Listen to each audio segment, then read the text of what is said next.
In this video, I want to look at the series The English and the philosophical question of the non-identity problem. So I have always been a fan of Westerns, and Amazon Studios' The English is no exception. The series stars Chesky Spencer and Emily Blunt, but it's the character that Emily Blunt plays, Lady Cornelia Locke, that I want to focus on. So Locke is on a mission to avenge the death of her child. So this needs some context. Locke is back in England and meets a character named David Melmont. Melmont and Locke's fiance, Thomas Trafford, are business associates who went on a business excursion in America. However, Melmont is the only one that returns. Melmont tells Locke that Trafford went on a murderous rampage and now is in prison and needs funds for his release. Locke agrees to arrange these funds and sets up a second meeting so that she could give Melmont the needed funds.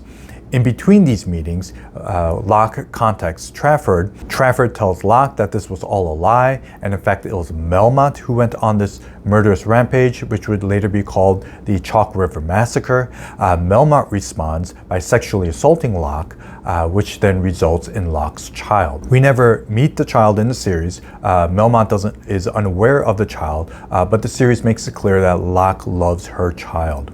Locke doesn't die of the disease, but her child does. And it's due to this death that she's now in America hunting Melmont.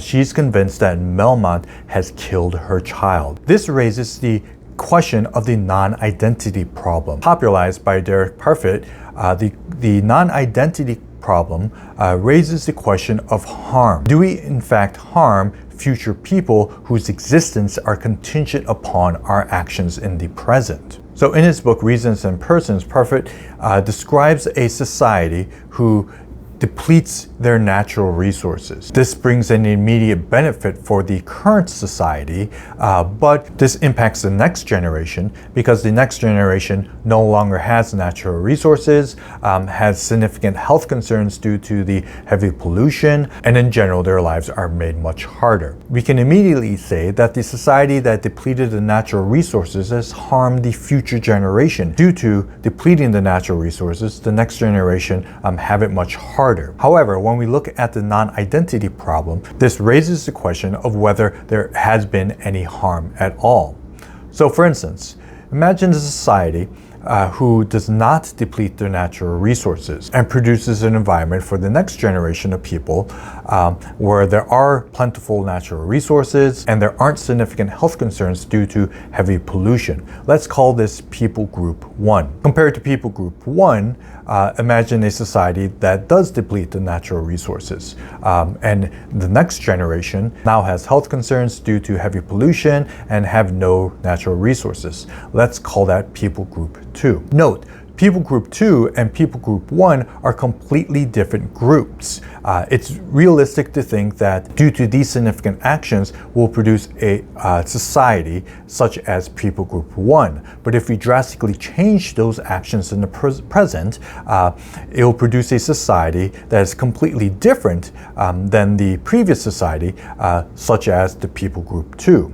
So People Group 2 are completely different than People Group 1, and People Group 2 exists purely because the present society decided to not care for their natural resources or to deplete their natural resources. So while People Group 2, their lives are hard, at the same time, they exist only because of the society that depleted their natural resources. People Group 2, their only alternative would be non-existence, right? So if society did not deplete the natural resources, People Group 2 would never exist at all. So this begs the question of whether there has been any harm onto People Group 2. While the lives of People Group 2 are hard, we can't say that they have been harmed by the society because society's actions of depleting the natural resources is what led up to their existence.